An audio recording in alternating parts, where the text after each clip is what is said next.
Hello everyone. आज के video में हम लोगों को पढ़ना है इनफिनाइट सरफेस चार्ज डिस्ट्रीब्यूशन। एक बात और ध्यान रहे, plane infinite surface charge distribution के कारण किसी पॉइंट पर इलेक्ट्रिक फील्ड के कैलकुलेशन के बारे में। ये जो डायग्राम यहां दिया गया है, यहां ये प्लेन सरफेस चार्ज डिस्ट्रीब्यूशन को रिप्रेजेंट करेगा। यहां हम लोग को मान लेना है कि यहां लेंथ इनफिनाइट होना चाहिए और ये विड्थ या ब्रेथ जो है वो क्या होना चाहिए, इनफिनाइट होना चाहिए। अब यहां देखिए, सरफेस चार्ज डिस्ट्रीब्यूशन हो तो उसमें चार्ज के अमाउंट को रिप्रेजेंट करने के लिए सिग्मा, इसका मतलब हुआ सरफेस डेंसिटी ऑफ चार्ज का हम लोग यूज करते हैं। सिग्मा हो गया सरफेस डेंसिटी ऑफ चार्ज। यहां जो है सिग्मा इक्वल टू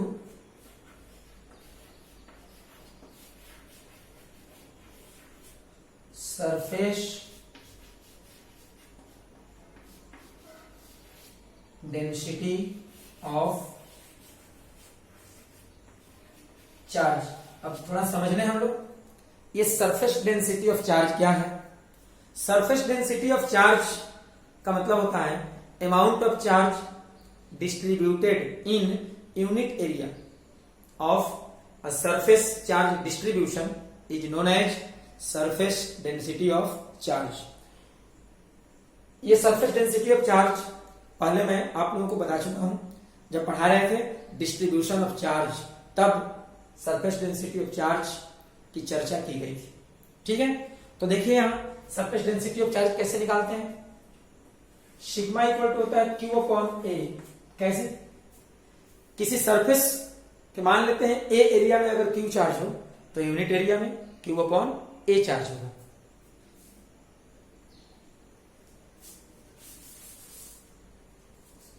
अब यार ध्यान देना है एक चीज हम लोगों को, ये बुक को मान लेते हैं चार्ज का सरफेस डिस्ट्रीब्यूशन है, सरफेस चार्ज डिस्ट्रीब्यूशन इस तरह से।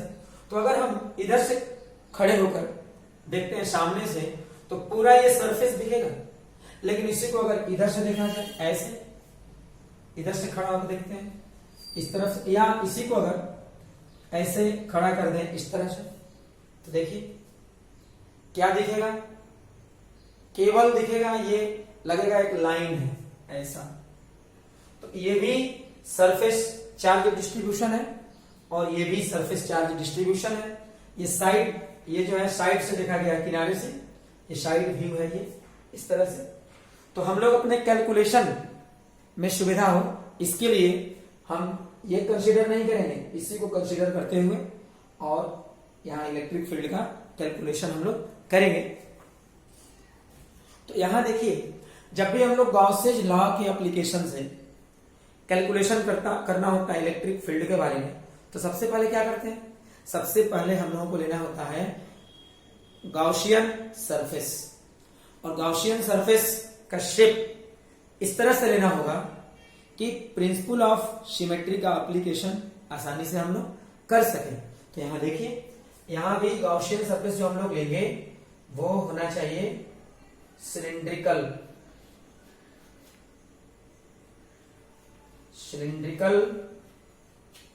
Gaussian surface.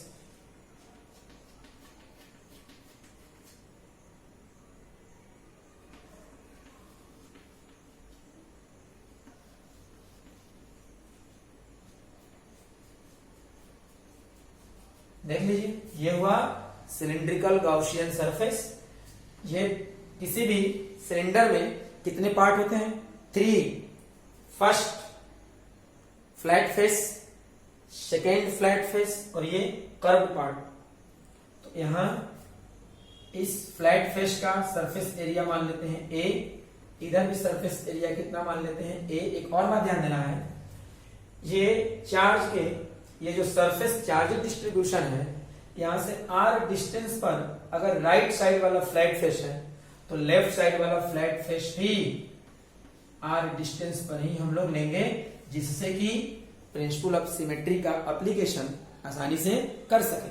तो देखिए अब एक चीज और समझना है कि जैसे पिछले वीडियो में अभी पढ़ाए थे इन्फिनाइट लीनियर चार्ज डिस्ट्रीब्यूशन, और उसमें भी ध्यान देना है infinite straight linear charge distribution के कारण जब हम इलेक्ट्रिक फील्ड का कैलकुलेशन कर रहे थे तो बताया गया था कि अगर लीनियर चार्ज डिस्ट्रीब्यूशन को बहुत सारे छोटे छोटे पार्ट में बांटे तो प्रत्येक स्मॉल पार्ट कैसा काम करेगा, पॉइंट चार्ज की तरह। और उसी तरह से यहां अगर सरफेस चार्ज डिस्ट्रीब्यूशन हो और इसे हम लोगों को बहुत पतले पतले पार्ट में डिवाइड करना हो तो क्या मिलने वाला है, यहां देख लीजिए लीनियर चार्ज डिस्ट्रीब्यूशन मिलेगा। और लीनियर चार्ज डिस्ट्रीब्यूशन के कारण तो हम लोग इलेक्ट्रिक फील्ड का कैलकुलेशन करना जानते हैं, इलेक्ट्रिक फील्ड का फॉर्मूला भी जानते हैं, इलेक्ट्रिक फील्ड का डायरेक्शन भी जानते हैं। तो क्या करेंगे हम लोग यहां ये जो सरफेस चार्ज डिस्ट्रीब्यूशन है, plane infinite surface charge distribution, इधर भी इंफिनिटी तक है, इधर भी इंफिनिटी तक है, और यहां P पॉइंट पर बताना है इलेक्ट्रिक फील्ड का वैल्यू कितना के बराबर होगा R डिस्टेंस पर। तो इसके लिए क्या करेंगे, पहले हम यहां से X डिस्टेंस पर एक बहुत पतला क्या लेंगे, पॉइंट चार्ज नहीं लीनियर चार्ज डिस्ट्रीब्यूशन लेंगे, और इसके कारण यहां इलेक्ट्रिक फील्ड का कैलकुलेशन करेंगे तो ये इधर आएगा डी ई। उसी तरह से X डिस्टेंस पर इधर भी अगर एक बहुत पतला हम लोग लीनियर चार्ज डिस्ट्रीब्यूशन लेते हैं तो यहां भी डीई। अब यहां से देखिए अगर इधर हो थीटा एंगल तो यहां भी कितना होगा, थीटा एंगल होगा। अब क्या करेंगे, यहां जब दो लाइन एक दूसरे को इंटरसेक्ट करें, देखिए ये लाइन और ये लाइन तो इस तरह से बने हुए वर्टिकली अपोजिट एंगल आपस में इक्वल होते हैं। उसी तरह से ये लाइन और ये लाइन जब इंटरसेक्ट करेंगे तो वर्टिकली अपोजिट एंगल आपस में क्या होंगे, इक्वल होंगे।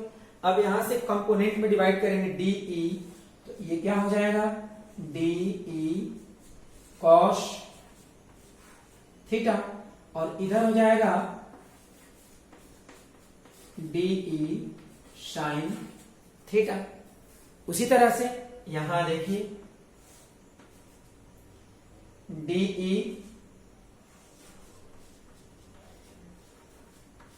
कॉस थीटा और इधर डीई साइन थीटा।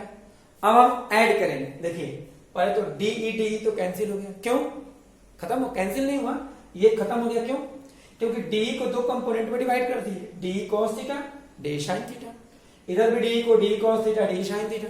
अब ऐड करेंगे D sine theta D sine theta, तो देखिए अपोजिट डायरेक्शन, एक का इधर और एक का इधर, अपोजिट डायरेक्शन हुआ ना। तो जब दो वेक्टर का मैग्नीट्यूड सेम हो, डायरेक्शन अपोजिट हो, तो दोनों का सम, दोनों का रिजल्टेंट क्या होता है, जीरो होता है। तो ये एक दूसरे को कैंसिल कर देंगे, रिजल्टेंट जीरो हो गया। फिर अब यहां रह क्या गया, केवल रह गया डी कॉस थीटा और डी कॉस थीटा। तो देखिए दो वेक्टर एक डायरेक्शन में हो गए, तो जब दो वेक्टर का डायरेक्शन सेम हो तो उनका रिजल्टेंट भी क्या होता है, उसी डायरेक्शन में होता है। यहाँ रिजल्टेंट ही होगा इसी डायरेक्शन में। तो अब हम क्या करेंगे, इसी तरह से यहां से इधर इंफिनिटी तक पूरे सरफेस चार्ज डिस्ट्रीब्यूशन को बहुत सारे लीनियर चार्ज डिस्ट्रीब्यूशन में डिवाइड कर देंगे, इधर भी बहुत सारे लीनियर चार्ज डिस्ट्रीब्यूशन में डिवाइड कर देंगे, और यहां से इक्वल डिस्टेंस पर एक इधर लीनियर चार्ज डिस्ट्रीब्यूशन लेंगे और उतना ही डिस्टेंस पर एक इधर लेंगे, फील्ड का कैलकुलेशन करेंगे, फील्ड का कंपोनेंट निकालेंगे।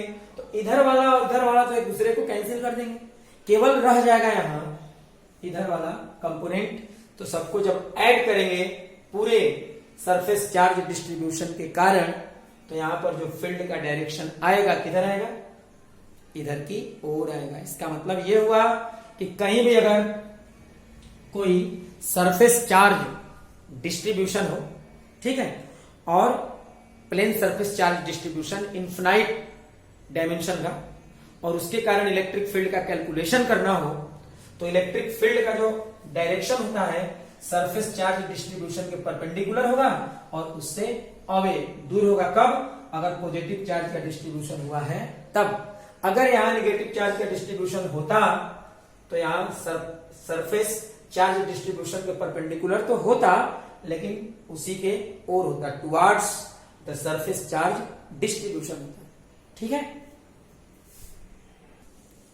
तो यहां पर ये हम डायग्राम जो है यहां infinite plane surface charge distribution है, और पीक पॉइंट पर हम लोगों को क्या करना है, इलेक्ट्रिक फील्ड का कैलकुलेशन करना है।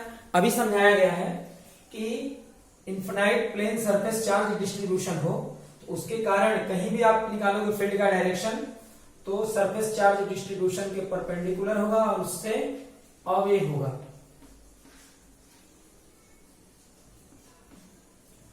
अब देखिए यहां पर प्लेन सरफेस चार्ज डिस्ट्रीब्यूशन के प्रत्येक पॉइंट पर, यहां पर सिलिंड्रिकल गॉसियन सरफेस के ये जो फ्लैट फेस है इस पर हर जगह फील्ड का मैग्नीट्यूड क्या रहेगा, सेम रहेगा। यहां भी फील्ड का मैग्नीट्यूड क्या रहेगा, सेम रहेगा। डायरेक्शन इधर इस तरह से होगा, ये फील्ड का मैग्नीट्यूड हो गया। जितना डिस्टेंस ये उतना ही है, इसलिए हम लोग ऐसा अनुमान लगाएंगे कि जितना फील्ड का अमाउंट इधर उतना ही फील्ड का अमाउंट इधर भी होना चाहिए। और फिर देखिए यहां भी कर्व पार्ट पर फील्ड का डायरेक्शन हमेशा सरफेस चार्ज डिस्ट्रीब्यूशन के परपेंडिकुलर, उसके अवे, यहां भी उसी तरह से। अगर यहां चार्ज जो होता पॉजिटिव ना होकर निगेटिव होता तो फील्ड का डायरेक्शन सरफेस चार्ज डिस्ट्रीब्यूशन के परपेंडिकुलर तो होता, लेकिन कैसा होता, उसके टुवर्ड्स होता, ठीक है। अब यहां देखिए सबसे पहले हम लोगों को फ्लक्स का कैलकुलेशन करना है, इलेक्ट्रिक फ्लक्स का। कैसे? ई वेक्टर और ए वेक्टर दोनों के स्केलर प्रोडक्ट के हेल्प से, ई वेक्टर ए वेक्टर दोनों के स्केलर प्रोडक्ट के हेल्प से हम लोग क्या करेंगे, इलेक्ट्रिक फ्लक्स का कैलकुलेशन करेंगे। कैसे? पहले राइट फ्लैट फेस और लेफ्ट फ्लैट फेस के लिए कैलकुलेशन कर लेंगे, इसके बाद कर्व्ड के लिए। तो आप लोग तो पढ़े हैं कि कहीं भी अगर कर्व्ड सरफेस मिलेगा, इलेक्ट्रिक फ्लक्स का कैलकुलेशन करना होगा, तो सबसे पहले क्या करते हैं, कर्व्ड सरफेस पर एक बहुत छोटा पार्ट लेते हैं, इतना छोटा कि वो पॉइंट के समान हो जाए, प्लेन की तरह एक्ट करे। और जब प्लेन की तरह एक्ट करने लगेगा तो प्लेन सरफेस के लिए एक एरिया वेक्टर ले सकते हैं। फिर हम लोग उस स्मॉल पार्ट से इलेक्ट्रिक फ्लक्स का कैलकुलेशन करेंगे और फिर पूरा के लिए इंटीग्रेशन कर देंगे। तो देखिए सिलेंडर का जो सरफेस है, कर्व पार्ट है, सिलेंडर का जो कर्व पार्ट है उस पर हम यहाँ 2 पॉइंट एक इधर लेते हैं और यहाँ इस पॉइंट के अराउंड वेरी स्मॉल पार्ट ले लिए, यहां भी इस पॉइंट के अराउंड एक स्मॉल पार्ट ले लिए, देख लीजिए। और अब यहां एरिया वेक्टर बनाना है। कैसे बनाएंगे एरिया वेक्टर? तो कॉन्सेप्ट याद रखना है आप लोगों को। अगर स्फेरिकल सरफेस हो तो स्फेयर के सरफेस के किसी भी पॉइंट पर जो नॉर्मल होता है, परपेंडिकुलर होता है, उस पॉइंट से ड्रॉ किए गए रेडियस के अलोंग होता है। मतलब स्फेयर के किसी पॉइंट पर नॉर्मल बने, उस पॉइंट पर रेडियस। ठीक उसी तरह से सिलेंडर का जो कर्व्ड पार्ट है, सिलेंडर के कर्व्ड पार्ट के किसी पॉइंट पर नॉर्मल का मतलब भी क्या होगा, उस पॉइंट से ड्रॉ किया गया रेडियस। तो यहां हो जाएगा इस तरह से, देखिए यहां डी ए वेक्टर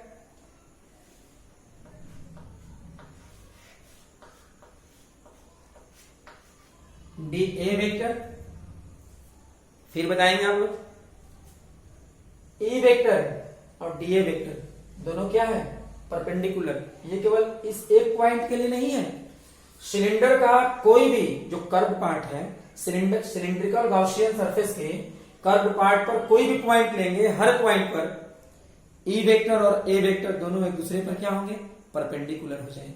ठीक है, और जब परपेंडिकुलर हो जाएंगे, ई वेक्टर ए वेक्टर एक दूसरे के परपेंडिकुलर हो गए, तो इलेक्ट्रिक फ्लक्स का वैल्यू क्या होगा, 0 हो जाएगा। तो यहां पर ध्यान देना है,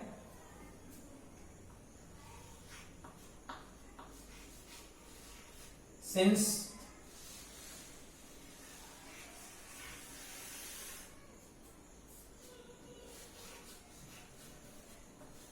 for the curved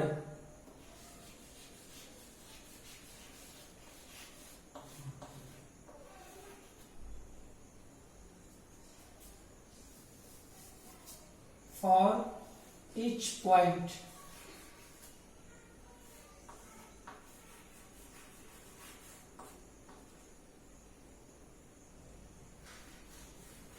of for each point of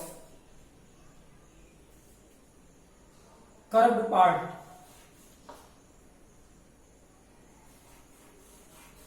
of the cylindrical Gaussian surface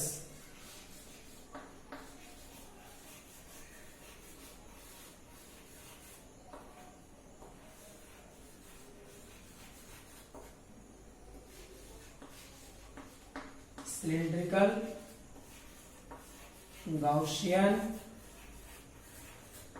surface क्या होगा, E vector perpendicular DA vector. Cylindrical Gaussian surface के प्रत्येक पॉइंट पर ई वेक्टर और डीए वेक्टर एक दूसरे के क्या हो जाएंगे, परपेंडिकुलर हो जाएंगे। तो ऐसे कंडीशन में so the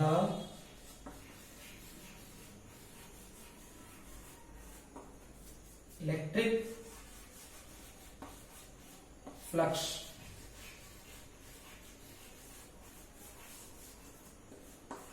through the curved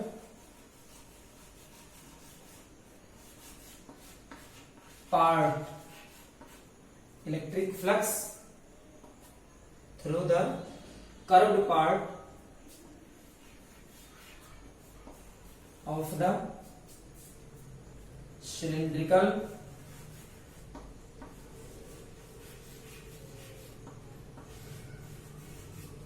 Gaussian surface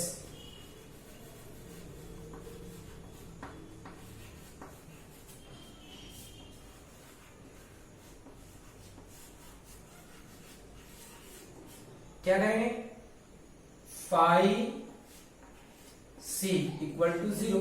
phi means electric flux और सी मीन्स कर्व्ड। तो ये रिप्रेजेंट करेगा सिलिंड्रिकल गॉसियन सरफेस के कर्व्ड पार्ट के थ्रू इलेक्ट्रिक फ्लक्स का वैल्यू हो जाएगा 0। क्यों 0 होगा, समझ गए। सिलिंड्रिकल गॉसियन सरफेस के कर्व्ड पार्ट के ईच पॉइंट पर, प्रत्येक पॉइंट पर इलेक्ट्रिक फील्ड और एरिया वेक्टर एक दूसरे के क्या होंगे, परपेंडिकुलर होंगे। अब हम लोगों को कैलकुलेट करना है गॉसियन सरफेस के प्रत्येक फ्लैट फेस के लिए, प्रत्येक प्लेन फेस के लिए। तो यहां इसके लिए एरिया वेक्टर लेंगे तो इस सरफेस के परपेंडिकुलर होगा बाहर की ओर ए वेक्टर। तो यहां देखिए ई वेक्टर ए वेक्टर जो है सेम डायरेक्शन में होंगे। इधर भी अगर हम लोग लेते हैं यहां तो ई वेक्टर और ए वेक्टर सेम डायरेक्शन में हो गया, और सेम डायरेक्शन में हो गया तो दोनों के बीच एंगल कितना बनेगा, 0 डिग्री बनेगा। तो यहां हो जाएगा now the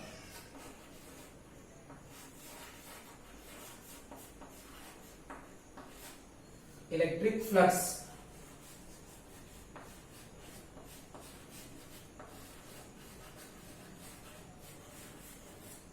through each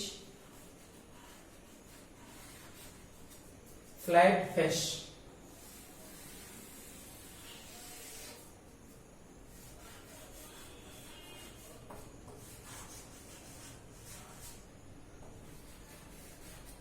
of the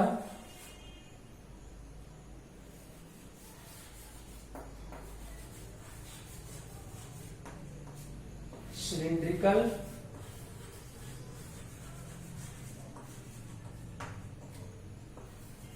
Gaussian surface.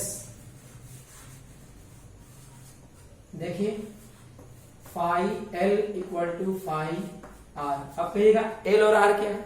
Phi L का मतलब हुआ लेफ्ट फ्लैट फेस के थ्रू इलेक्ट्रिक फ्लक्स, और फाई आर का मतलब हुआ राइट फ्लैट फेस के थ्रू इलेक्ट्रिक फ्लक्स, और ये होगा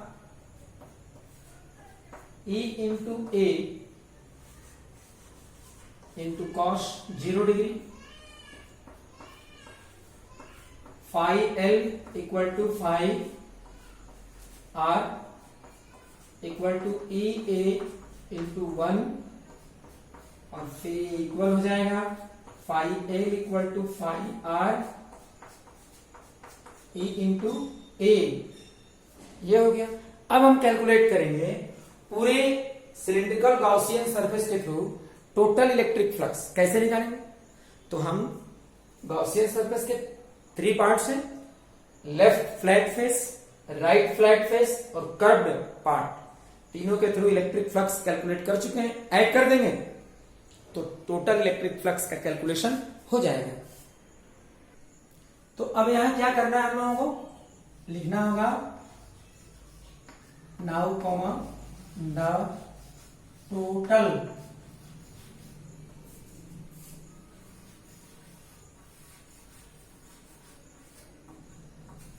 electric flux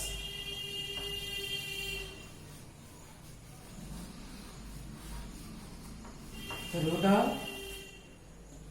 cylindrical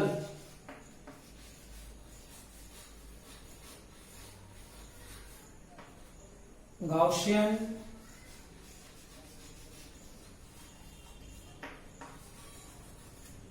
surface।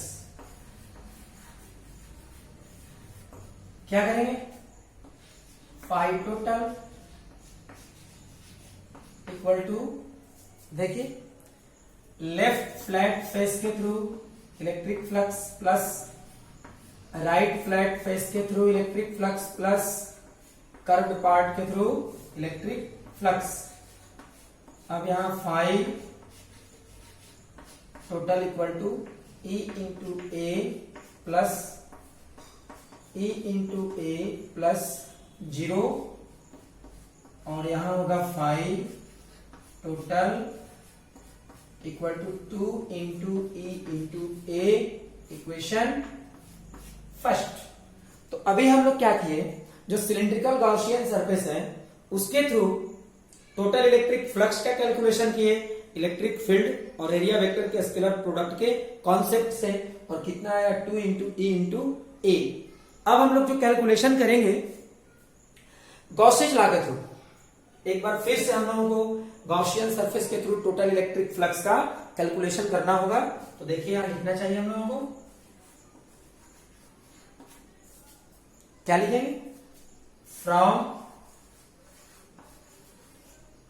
Gauss's law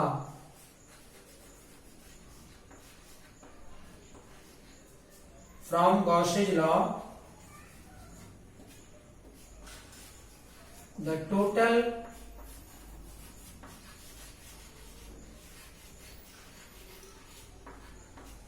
electric flux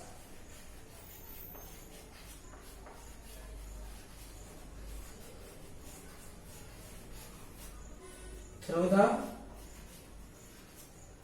cylindrical Gaussian surface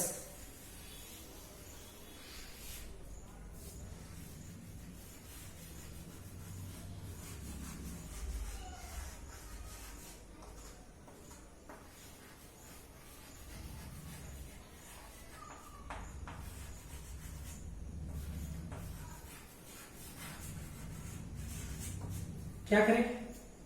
total electric flux phi total Q enclosed upon epsilon 0 phi total. देखिए Q enclosed मतलब जो जिस गॉसियन सरफेस के लिए हम लोगों को गॉसेज लॉ का एप्लीकेशन करना होगा, जैसे यहां सिलिंड्रिकल गॉसियन सरफेस है और इसके लिए हम लोगों को गॉसेज लॉ का एप्लीकेशन करना है।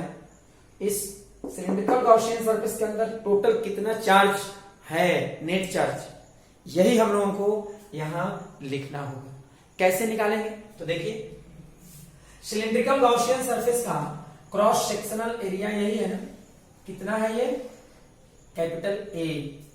तो ये जो सरफेस डिस्ट्रीब्यूशन ऑफ चार्ज है, ये Gaussian surface distribution of charge से होके पास कर रहा है। अगर इस सिलिंड्रिकल गॉसियन सरफेस का सरफेस एरिया ए है, तो इसका मतलब हुआ कि ए एरिया के बराबर सरफेस डिस्ट्रीब्यूशन ऑफ चार्ज का ए एरिया सिलिंड्रिकल गॉसियन सरफेस के अंदर में है। तो अब हम लोग क्या निकालेंगे कि जो सरफेस चार्ज डिस्ट्रीब्यूशन है उसके ए एरिया में जितना चार्ज होगा वो पूरा का पूरा चार्ज कहां माना जाएगा? सिलिंड्रिकल गॉसियन सरफेस के इनसाइड में माना जाएगा, अंदर में माना जाएगा। तो यहां अंदर में चार्ज कैसे निकालेंगे? तो देखिए, अभी जस्ट पढ़े आप लोग, ये बताए हैं sigma surface density of charge होता है चार्ज अपॉन एरिया। तो चार्ज बराबर क्या हो जाएगा? सिग्मा इंटू ए। कहने का मतलब है कि सरफेस डेंसिटी ऑफ चार्ज में जितना एरिया से मल्टीप्लाई करेंगे उतना एरिया में टोटल चार्ज डिस्ट्रीब्यूटेड का कैलकुलेशन हो जाएगा। तो इस ए एरिया में टोटल चार्ज कितना हो जाएगा? सिग्मा इंटू ए, और यही होगा सिलेंडर के अंदर नेट चार्ज, टोटल चार्ज, जिसे कहेंगे क्यू इनक्लोज। तो ये हो जाएगा sigma into A upon epsilon not, और इसको हम लोग मानेंगे इक्वेशन सेकेंड। यहां लिखना होगा where Q enclosed equal to sigma into A. अब देखिए, इक्वेशन फर्स्ट का लेफ्ट हैंड साइड है फाई टोटल, और राइट का भी लेफ्ट हैंड साइड तो वही है। तो फर्स्ट और सेकंड का दोनों का लेफ्ट हैंड साइड इक्वल है, तो राइट हैंड साइड भी क्या होगा? इक्वल हो जाएगा। इक्वेट करेंगे तो ई का वैल्यू यहां कैलकुलेट हो जाएगा। तो अब हम लोगों को लिखना है यहां, देखिए, now from equation first and equation second क्या करेंगे? इक्वेशन फर्स्ट का राइट हैंड साइड क्या था? 2 इंटू ई इंटू ए, और इक्वेशन सेकेंड का राइट हैंड साइड क्या था? Sigma into A upon epsilon 0। ये और ये कैंसिल हो गया, तो E equal to sigma upon 2 epsilon 0। तो ये हुआ infinite plane uniform surface charge distribution के कारण किसी पॉइंट पर इलेक्ट्रिक फील्ड का फॉर्मूला सिग्मा अपॉन 2 एप्सिलॉन 0। और एक बात यहां ध्यान देना है कि जो infinite plane surface charge distribution है उससे आर डिस्टेंस पर पॉइंट भी है, लेकिन इलेक्ट्रिक फील्ड के फॉर्मूला में आर का वैल्यू कहीं भी नहीं आया है। इसका मतलब यह हुआ कि infinite plane uniform surface charge distribution के कारण किसी पॉइंट पर जो इलेक्ट्रिक फील्ड होता है, इलेक्ट्रिक फील्ड का वैल्यू क्या होगा? डिस्टेंस पर डिपेंड नहीं करेगा, आर पर डिपेंड नहीं करेगा। तो यहां इसका मतलब हुआ कि सरफेस चार्ज डिस्ट्रीब्यूशन के चाहे नजदीक में फील्ड निकालिए, चाहे अधिक डिस्टेंस पर निकालिए, चाहे और अधिक डिस्टेंस पर निकालिए, इलेक्ट्रिक फील्ड का वैल्यू जो करते हो बना रहेगा कितना?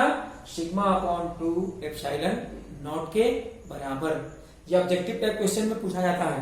क्या पूछा जाएगा कि infinite plane uniform surface charge distribution के कारण किसी पॉइंट पर इलेक्ट्रिक फील्ड का वैल्यू सरफेस चार्ज डिस्ट्रीब्यूशन से उस पॉइंट के डिस्टेंस पर डिपेंड करेगा या नहीं? तो क्या जवाब देना है? डिपेंड नहीं करेगा। ठीक है, तो आज इतना ही रहने देते हैं हम लोग।